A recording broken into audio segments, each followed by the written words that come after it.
Nearly half the internet runs on WordPress, with 43.5% of all websites built on WordPress as of October 2024. It's so popular because it's so easy to use. It's easy to use because it is an open source platform with a good ecosystem of themes, plugins, managed hosting services, and more. However, recent lawsuits and changes to WordPress may impact small businesses, including website performance, security, and growth in the future. Let's talk about what's happening in the world of WordPress and what that might mean for your business.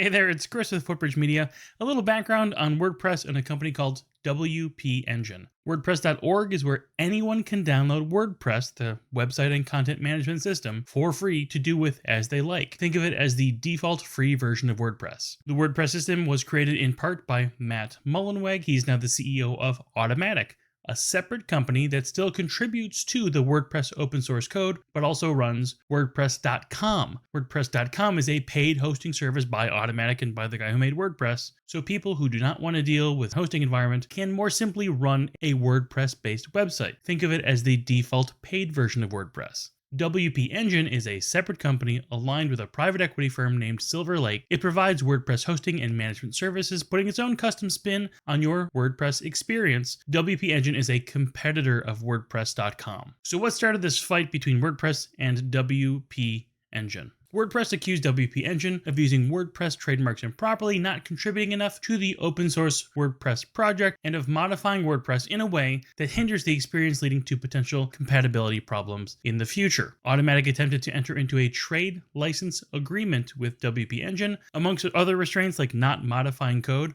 Automattic asked WP Engine to pay 8% of its gross revenue as a royalty fee on an ongoing basis. Mullenweg of Automattic and WordPress.com has let his feelings be known via conference presentations, social media, his personal blog, the WordPress.org blog, having a public fight with WP Engine, calling the company a cancer to WordPress, amongst other things. Since then, there's been a lot of legal back and forth, with Automattic at one point shutting off WP Engine's access to code. During some peak backlash, Automattic offered severance to any employees who disagreed with Mullenweg's stance on the WP Engine fight. Approximately 8% of Automattic staff opted to take severance, as revealed by Matt's own blog. On one side of the fight, you've got the guy who basically invented WordPress, trying to selectively enforce rules and saying you can't use this open source resource because you aren't using it in the way that it was intended. On the other side, you have a business that's trying to make money by modifying open source code with the goal of maximizing the potential for income. So what's the potential problem for small businesses here?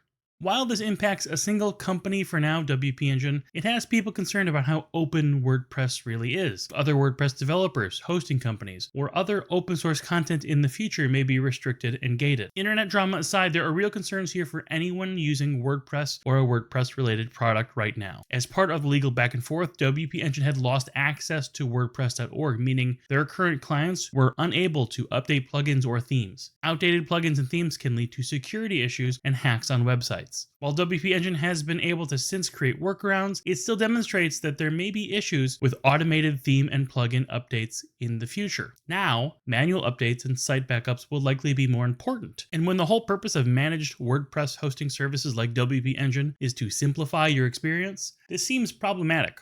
It ultimately means there is an increased potential for website performance issues, functionality, and security, all because two companies are having a fight. If your website is on WP Engine specifically, or WordPress in general, leave a comment, let us know what you're thinking about here and what you're most concerned about with the situation.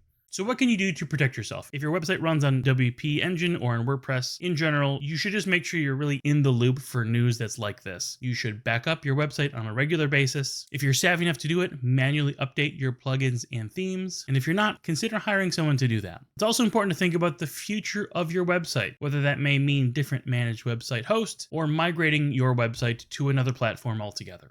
Does Footbridge Media use WordPress? Once upon a time, yes, Footbridge Media and our clients ran on WordPress. It has been many years since then, and our clients are now successfully managed on our own separate system as maintained completely internally and independently. We migrated off of WordPress to gain more control over our sites. By developing our own platform, we could create something that we knew would work ideally for our exact niche of home service company websites. For new clients coming to Footbridge now, whether they already have a website or not, we include new website design and development as a part of our core marketing services, so that all contractors can have a website that they truly can call their own. If you think it may be time to consider some alternatives to your WordPress or other website that you're not satisfied with, the pros here at Footbridge Media are ready to help. We have managed services to help bring your home services business to the next level. You can learn more about our website and marketing services online at footbridgemedia.com.